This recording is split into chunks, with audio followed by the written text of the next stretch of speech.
হাদির বিদায়ে তারকাদের আবেগঘন স্ট্যাটাস। দেখে নিব সাক্ষ্য নাটকের বিহাইন্ড দ্য সিন। ওটিটিতে মেহজাবিনের সাবা। দর্শক, বিনোদন ভিত্তিক সংবাদ বুলেটিন কালের বিনোদনের আজকের আয়োজনে আপনাকে স্বাগত। দেশ বিদেশের সবুজ অঙ্গনে সর্বশেষ খবরগুলো নিয়ে আমি শালীন আছি আপনার সাথে। শহীদ শরীফ ওসমান বিন হাদির জানাজায় কোটি মানুষের ঢল। কেউ বিদায় জানিয়েছেন অশ্রুসিক্ত চোখে, কেউ বা ভালোবাসার আবেগে। তার এই চলে যাওয়ায় সবুজ অঙ্গনও ছিল শোকস্তব্ধ। সামাজিক যোগাযোগ মাধ্যমে শোক, ক্ষোভ আর প্রতিবাদে কণ্ঠ মিলিয়েছেন দেশের জনপ্রিয় তারকারাও। আপনাকে নিয়ে সংসদ ভবনের সামনে।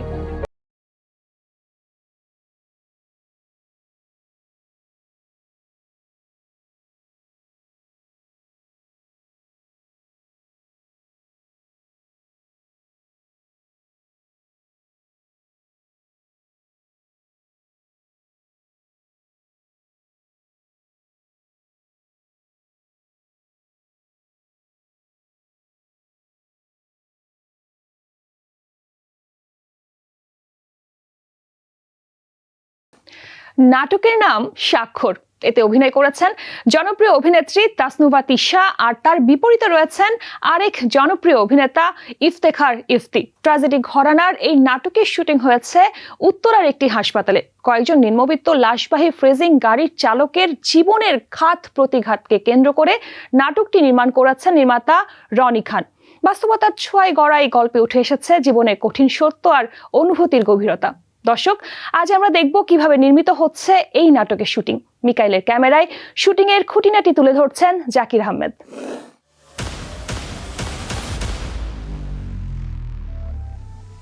আমরা যে গল্পে কাজ করছি, গল্পটা হচ্ছে দুটা মানুষ খুবই স্ট্যান্ডার্ড বিলং করে। বলতে হচ্ছে যে রুরাল জায়গা থেকে এসছে। দুজনের মধ্যে প্রেমটা এত সুন্দর, এত এত ইনোসেন্স দুজনের মধ্যে।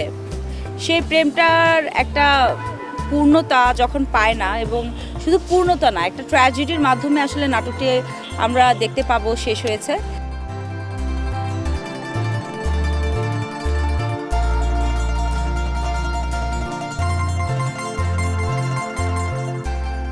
গল্পের নাম স্বাক্ষর। নিঃসন্দেহে গল্পটা খুবই দারুণ। মূলত গল্পের প্রেক্ষাপট তো আসলে নিম্নবিত্ত একটা এতিম ছেলেরই গল্প আসলে। তো তার জীবনের ঘাত প্রতিঘাত, এবং একটা লাশবাহী ফ্রিজিং গাড়ির চালক সে এতিম। তার জীবনটা আসলে কেমন হওয়া উচিত, এবং তার জীবনের যেই ঘাত প্রতিঘাতগুলো আছে সেই ব্যাপারগুলোই আসলে গল্পে উঠে এসেছে।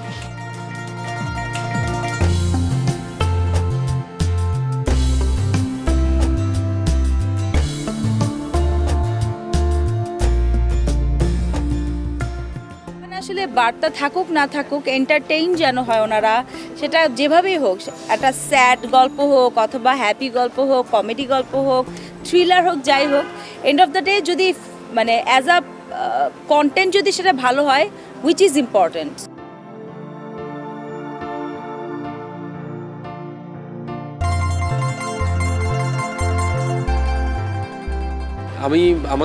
আমাকে বের করতে পারছি না বলে আমি বের হতে পারছি না। তো আমি যে প্রেক্ষাপটে কাজ করছি, বেসিক্যালি আমার মোস্ট অফ দ্য নাটকই নিম্নবিত্তের। হ্যাঁ, তো সেই জায়গা থেকে প্রডিউসার, ডিরেক্টর আমাকে মনে হয় নিম্নবিত্তের জীবন দেখতে বেশি পছন্দ করে। বাট ব্যক্তিগত জীবনে না হোক, হ্যাঁ, নাটক অন্তত লাক্সারিয়াস লাইফটা লিড করাই যায়।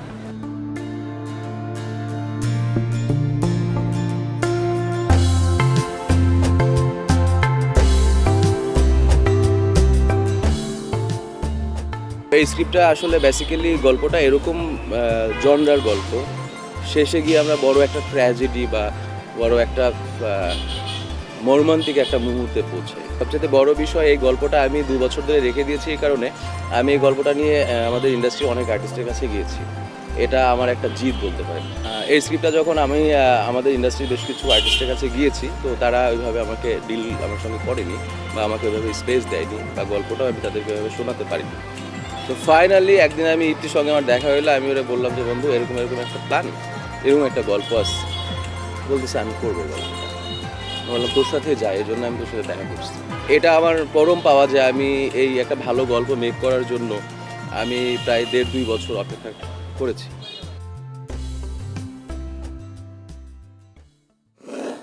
মা মেয়ের সম্পর্কের ভেতরকার সংগ্রাম, দায়িত্ব আর বেঁচে থাকার লড়াই নিয়ে নির্মিত মেহজাবিন চৌধুরীর সাবা এবার ওটিটি প্ল্যাটফর্মে। গত সেপ্টেম্বরে দেশের প্রেক্ষাগৃহে মুক্তি পাওয়া সিনেমাটি দেখা যাচ্ছে হইচয়ে। মাকসুদ হোসাইনের পরিচালনায় নির্মিত সাবা মধ্যবিত্ত পরিবারের গল্প। 90 মিনিটের এই সিনেমার চিত্রনাট্য লিখেছেন মাকসুদ হোসাইন ও ত্রিলোরা খান।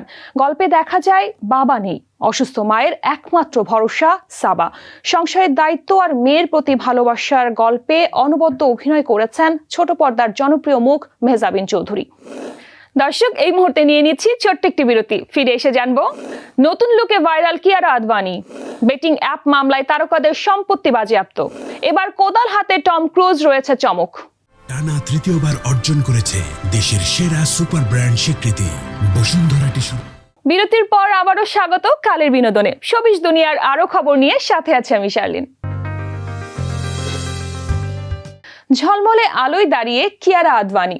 অভিনেত্রী এবার ধরা দিলেন এমন এক গল্পে যেখানে রয়েছে অন্ধকার, বিষ আর এক নারীর নীরব আর্তনাদ। প্রকাশিত এই পোস্টারে কিয়ারার লুক নিয়ে জোরালো আলোচনা নেট দুনিয়ায়। প্রশ্ন একটাই, নতুন কোন চমকে আসছেন তিনি? বিস্তারিত মিষ্টি খাতুনের ডেস্ক রিপোর্টে। কালো গাউনের রহস্য, চোখে বিষণ্ণতা, ঝলমলে আলোর নিচে দাঁড়িয়ে বলিউড অভিনেত্রী কিয়ারা আদভানি। এই দৃশ্য শুধু সৌন্দর্যে নয়, এক রহস্যের ঘোষণা। অভিনেতা ইয়াশের বিপরীতে ভিন্নধর্মী এক গল্পে ধরা দেবেন কিয়ারা। প্রকাশিত হয়েছে নতুন cinema Toxic, a fairy tale for grown ups Nadia চরিত্রে কিয়ারার ফার্স্ট লুক। প্রথম ঝলকেই নজর কেড়েছেন, যেখানে দেখা যায় উজ্জ্বল আলোর মঞ্চে দাঁড়িয়ে কিয়ারা। তার চোখে মুখে আনন্দ নয়, বরং একরাশ গভীর বিষণ্ণতা। এই ফার্স্ট লুকটি ইনস্টাগ্রামে প্রকাশ করেছেন ইয়াশ নিজেই। মা হওয়ার পর এটি কিয়ারা আদভানির অন্যতম গুরুত্বপূর্ণ প্রজেক্ট। নাদিয়া শুধু একটি চরিত্র নয়, বরং এই বিষাক্ত রূপকথার আবেগী কেন্দ্রবিন্দু। পোস্টারের দৃশ্যে স্পষ্ট, টক্সিক কোনো প্রচলিত প্রেম কাহিনী নয়, ক্ষমতা, ক্ষত আর মানুষের ভেতরের অন্ধকারের গল্প। গীতু মোহনদাস পরিচালিত টক্সিক একই সাথে শুট হয়েছে ইংরেজি ও কন্নড় ভাষায়। পরে ডাবিং হবে হিন্দি, তেলেগু, তামিল, মালায়ালাম সহ একাধিক ভাষায়। প্রযোজনায় কেভিএন প্রোডাকশনস ও মনস্টার মাইন্ড ক্রিয়েশনস। প্রযোজক ভেঙ্কট কে নারায়ণ ও ইয়াশ। 2026 সালের 19 মার্চ গুড়ি পাড়োয়া ও ঈদের মৌসুমে মুক্তি পাবে টক্সিক। বক্স অফিসে সিনেমাটির সঙ্গে মুখোমুখি লড়বে রণবীর সিং এর ধুরন্ধর 2 এবং আদিভি শেষের ডাকোইট। ঝলমলে পর্দার আড়ালে লুকিয়ে থাকা অন্ধকার সত্য। বেটিং অ্যাপ যেখানে ভাগ্য বদলের স্বপ্ন দেখানো হয়, সেখানে এবার জড়িয়ে পড়লেন বলিউড ও টলিউডের একাধিক তারকা। ভারতে বেআইনি বেটিং অ্যাপ কাণ্ডে নতুন মোড়। এনফোর্সমেন্ট ডিরেক্টরেটের জালে একের পর এক ভারতীয় সেলিব্রিটি। বিস্তারিত সাজি ইসলামের ডেস্ক রিপোর্টে। বেআইনি বেটিং অ্যাপ ওয়ানএক্সবেটকে ঘিরে তদন্তে নেমে চাঞ্চল্যকর তথ্য পেয়েছে ভারতের কেন্দ্রীয় তদন্তকারী সংস্থা ইডি। এখন পর্যন্ত এই মামলায় মোট 7,93,00,000 রুপির সম্পত্তি বাজেয়াপ্ত করা হয়েছে, যার বড় অংশই পরিচিত তারকাদের। এই তালিকায় আছেন ক্রিকেটার থেকে শুরু করে বলিউড, টলিউডের জনপ্রিয় মুখেরা। ক্রিকেটার যুবরাজ সিং এর কাছ থেকে বাজেয়াপ্ত হয়েছে 2,50,00,000 রুপি। রবিন উত্থাপ্পা হারিয়েছেন 8,26,000 রুপি। আর অভিনেত্রী উর্বশী রাউটেলার কাছ থেকে নেওয়া হয়েছে 2,02,00,000 রুপির সম্পত্তি। এখানেই শেষ নয়, অভিনেত্রী নেহা শর্মার কাছ থেকে 1,26,00,000 এবং অভিনেতা সোনু সুদের কাছ থেকে বাজেয়াপ্ত হয়েছে 1 কোটি রুপি। তালিকায় জায়গা করে নিয়েছেন পশ্চিমবঙ্গের তারকারাও। অভিনেত্রী ও সাংসদ মিমি চক্রবর্তীর কাছ থেকে নেওয়া হয়েছে 59 কোটি রুপি। আর অভিনেতা অঙ্কুশ হাজরার কাছ থেকে বাজেয়াপ্ত হয়েছে 47,20,000 রুপি। তদন্ত সূত্র বলছে, এই তারকারা ওয়ানএক্সবেট নামের একটি বেআইনি বেটিং অ্যাপের প্রচারণায় অংশ নিয়েছিলেন। এর বিনিময়ে পাওয়া অর্থকে অবৈধ উৎস থেকে আসা আয় হিসেবে দেখছে ইডি। এই মামলার সূত্র ধরেই প্রায় 2 মাস আগে দিল্লিতে তলব করা হয়েছিল মিমি চক্রবর্তী ও অঙ্কুশ হাজরাকে। কয়েক ঘণ্টার জেরাও চলে কেন্দ্রীয় দপ্তরে। তবে অভিযুক্ত সবাই দাবি করছেন তারা জানতেন না যে সংশ্লিষ্ট অ্যাপটি বেআইনি। চুক্তিভিত্তিক বিজ্ঞাপন বা প্রচারণার কাজই করেছিলেন তারা, এর বাইরে কিছু নয়। এর আগেও একই মামলায় ভারতীয় ক্রিকেটার শিখর ধাওয়ানের কাছ থেকে 5,50,00,000 রুপি এবং সুরেশ রায়নার কাছ থেকে 6,64,00,000 রুপি মিউচুয়াল ফান্ড বাজেয়াপ্ত করেছিল ইডি। তারকাদের ঝলমলে দুনিয়ায় এবারে প্রশ্নের মুখে বিজ্ঞাপন ও প্রচারণার দায়বদ্ধতা। জানতেন না এই যুক্তি কতটা টিকবে আইনের কাঠগড়ায়? সেদিকেই তাকিয়ে বিনোদন দুনিয়া। সাজি ইসলাম, কালের কণ্ঠ। এবার চমক নিয়ে আসছেন হলিউডের জনপ্রিয় তারকা টম ক্রুজ। ইতোমধ্যেই ঘোষিত হয়েছে তার নতুন সিনেমার নাম, যা ঘিরে ভক্তদের আগ্রহ তুঙ্গে। তবে এবার কোনো মিশন বা থ্রিলার নয়, টম ধরা দেবেন একেবারে ভিন্ন লুকে, যা আগে কখনোই দেখেনি দর্শক। কোন চমক নিয়ে আসছেন এই তারকা জানবো মিষ্টি খাতুনের আরো একটি টেক্সট রিপোর্টে। বয়সকে হার মানিয়ে এখনও দৌড়ান, ঝাঁপ দেন, আকাশে ওড়েন। তিনি হলিউডের জনপ্রিয় মুখ টম ক্রুজ। কোনো মিশন ইম্পসিবল নয় কোনো স্পাই থ্রিলারও। এবার টম ক্রুজ আসছেন একেবারে অন্য রূপে, যেখানে রয়েছে বিশেষ চমক। ওয়ার্নার ব্রাদার্স ও লেজেন্ডারি এন্টারটেইনমেন্ট আনুষ্ঠানিকভাবে ঘোষণা করেছে টম ক্রুজের নতুন সিনেমা ডিগার। আগামী বছরের সবচেয়ে বড় আকর্ষণ হতে চলেছে সিনেমাটি। পরিচালনায় রয়েছেন 4 বারের অস্কার জয়ী নির্মাতা Alejandro Gonzalez Iñárritu. Birdman, the রেভেন্যান্ট, বার্ডো, মানব মনের গভীরতা আর বাস্তবতার ভাঙা গড়ার গল্প যিনি দেখাতে ভালোবাসেন, সেই ইনারিতুই এবার নিয়ে আসছেন একেবারেই উন্মাদ ধরনের বিপর্যয়কর কমেডি। প্রকাশিত টিজারে দেখা যায় কাউবয় বুট পরে হাতে কোদাল টমের। লোকেশন লস অ্যাঞ্জেলেসের কোনো নিম্নবিত্ত এলাকার ছোট্ট অ্যাপার্টমেন্ট। সবচেয়ে চমকপ্রদ বিষয়, এই টম ক্রুজ অগোছালো, এলোমেলো, যা তার চেনা ইমেজের সঙ্গে একেবারেই বিপরীত। সবকিছু ঠিক থাকলে আগামী বছরের 2 অক্টোবর মুক্তি পাবে টমের এই সিনেমা। কিন্তু প্রশ্ন একটাই, টম কি এবার আমাদের চমকে দেবেন হাসিয়ে, নাকি আয়নার সামনে দাঁড় করিয়ে দেবেন বাস্তবতাকে? উত্তর মিলবে ডিগার মুক্তির পরই। মিষ্টি খাতুন, কালের কণ্ঠ। দর্শক, সময় হলো আরো একটা ছোট্ট বিরতির। ফিরে এসে জানবো শীতের সবজিতেই কমবে ওজন, স্লোভেনিয়ায় বিস্ময়কর গুহা। টানা তৃতীয়বার অর্জন করেছে দেশের সেরা সুপার ব্র্যান্ড স্বীকৃতি বসুন্ধরা টিস্যু। বিরতির পর আবারও স্বাগত কালের বিনোদনে। শোবিজ দুনিয়ার আরো খবর নিয়ে সাথে আছে আমি শার্লিন। শীত এলেই বাজার ভরে ওঠে রঙিন সবজির সম্ভারে। এই মৌসুমী সবজিগুলো শুধু রান্নার স্বাদই বাড়ায় না, বরং নীরবে কাজ করে শরীরের অতিরিক্ত ওজন কমানোর সহযোদ্ধা হিসেবে। কম ক্যালোরি, বেশি আঁশ আর ভরপুর পুষ্টিগুণ, শীতের সবজি হতে পারে সুস্থ ও ফিট থাকার সবচেয়ে সহজ সমাধান। শীতের অন্যতম জনপ্রিয় সবজি ফুলকপি। প্রায় 85% পানি আর অতি সামান্য কার্বোহাইড্রেট ও ফ্যাট থাকার কারণে এটি ওজন কমাতে দারুণ কার্যকর। ভিটামিন এ ও সি, ক্যালসিয়াম, অ্যান্টিঅক্সিডেন্ট এবং নানা ফাইটোকেমিক্যালে ভরপুর ফুলকপি উচ্চ রক্তচাপ নিয়ন্ত্রণে সাহায্য করে। ডায়াবেটিস বা প্রেশারের সমস্যায় ভোগা মানুষদের জন্য এটি নিরাপদ ও উপকারী। পালং শাক পুষ্টিগুণে এতটাই সমৃদ্ধ যে একে সুপারফুড বলা হয়। আয়রন ও ক্লোরোফিলের উপস্থিতি পেটের চর্বি কমাতে সহায়তা করে। হজম শক্তি বাড়ানো থেকে শুরু করে কোষ্ঠকাঠিন্য দূর করা, সবখানেই পালং শাকের ভূমিকা গুরুত্বপূর্ণ। শিম আঁশযুক্ত স্টার্চ, ম্যাগনেসিয়াম ও পটাশিয়ামের চমৎকার উৎস।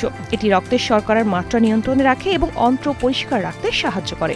ফলে হজম ভালো হয়, জমে থাকা অতিরিক্ত চর্বিও কমতে থাকে। কম ক্যালোরি অথচ পুষ্টিতে ভরপুর আরেকটি সবজি হলো বাঁধাকপি। এতে রয়েছে প্রোটিন, ভিটামিন বি ও সি, ক্যালসিয়াম এবং আয়রন। নিয়মিত বাঁধাকপি খেলে শরীর পায় প্রয়োজনীয় পুষ্টি, পাশাপাশি ধীরে ধীরে কমে অতিরিক্ত ওজন। আর পুষ্টির তালিকায় শীর্ষে থাকা ব্রোকলি খনিজ ও অ্যান্টিঅক্সিডেন্টে সমৃদ্ধ। ক্যান্সার প্রতিরোধী উপাদানে ভরপুর এই সবজিতে থাকা ফাইবার শরীর থেকে অতিরিক্ত কোলেস্টেরল বের করে দেয়। প্রাকৃতিক ডিটক্স হিসেবেও ব্রোকলি কাজ করে। সব মিলিয়ে শীতের এই সবজিগুলোই হতে পারে ওজন নিয়ন্ত্রণের সবচেয়ে সহজ নিরাপদ পথ। প্রতিদিনের পাতে একটু সচেতনতা যোগ করলেই ফিট থাকার কাজটা হয়ে যাবে অনেকটাই সহজ। শালীন সুমি, কালের কণ্ঠ। গভীর পাহাড়, যেখানে কখনোই পৌঁছায় না আলো, সেখানেই প্রতি বছর জন্ম নেয় এক অনন্য গল্প। স্লোভেনিয়ার 24 কিলোমিটার দীর্ঘ রহস্যময় পোস্তজোনা। বড়দিন উপলক্ষে প্রতি বছর আলোকিত হয় এই গুহা। সেজে ওঠে উৎসবের আমেজে, জীবন্ত হয়ে ওঠে যিশু খ্রিস্টের জন্মের কাহিনী। বিস্তারিত মিষ্টি খাতুনের আরো একটি টেক্সট রিপোর্টে।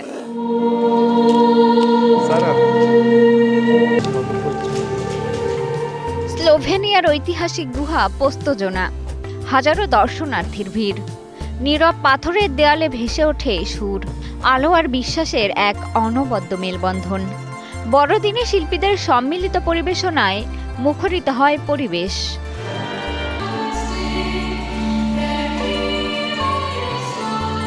উনিশশো সালে শুরু হওয়া এই ঐতিহ্য স্লোভেনিয়ার ক্রিসমাস সংস্কৃতির এক অবিচ্ছেদ্য অংশ। প্রতি বছর বড়দিনের আগে গুহার অভ্যন্তরে সাজানো হয় আলো আর শব্দের নাটকীয় আবহ, যেখানে প্রকৃতি নিজেই হয়ে ওঠে উৎসবের মঞ্চ। রাখালদের কণ্ঠে শোনা যায় আনন্দের গান। মেরি ও জোসেফের নীরব অভিনয়ে ফুটে ওঠে মাতৃত্ব আর আশ্রয়ের গল্প। বিশ্বাসের আলো বুকে নিয়ে উপহার হাতে এগিয়ে আসেন 3 রাজা। নেই জমকালো সেট, ডিজিটাল পর্দা, আছে শুধু প্রকৃতির হাজার বছরের নীরবতা আর মানুষের বিশ্বাসের সুর। পোস্তজোনা গুহা স্লোভেনিয়ার শীর্ষ পর্যটন আকর্ষণ। প্রতি বছর এই গুহার বিস্ময় দেখতে আসেন প্রায় 10 লাখ মানুষ। তবে বড়দিন উপলক্ষে গুহাটি রূপ নেয় এক জীবন্ত ধর্মীয় নাট্যশালায়, যেখানে ইতিহাস, বিশ্বাস আর শিল্প মিলে যায় একই সুরে। গুহার ভেতর থেকে ভেসে আসা সুর যেন নীরবতায় জন্ম নেয়া এক চিরন্তন বার্তা। এই পরিবেশনা শুধু ধর্মের গল্প নয়, এটি মানবতার গল্প, আলো ও অন্ধকারের মাঝে তৈরি আশার গল্প, এমনটাই মনে করেন সংশ্লিষ্টরা। মিষ্টি খাতুন, কালের কণ্ঠ। দর্শক, এই ছিল বিনোদন ভিত্তিক সংবাদ বুলেটিন কালের বিনোদনের আজকের আয়োজন। বিনোদন ও লাইফস্টাইলের সব খবর জানতে ভিজিট করুন আমাদের ফেসবুক পেজ ও ইউটিউব চ্যানেল। কাল ঠিক একই সময়ে আবারও দেখা হবে। ততক্ষণ পর্যন্ত ভালো থাকুন, কালের কণ্ঠের সাথেই থাকুন।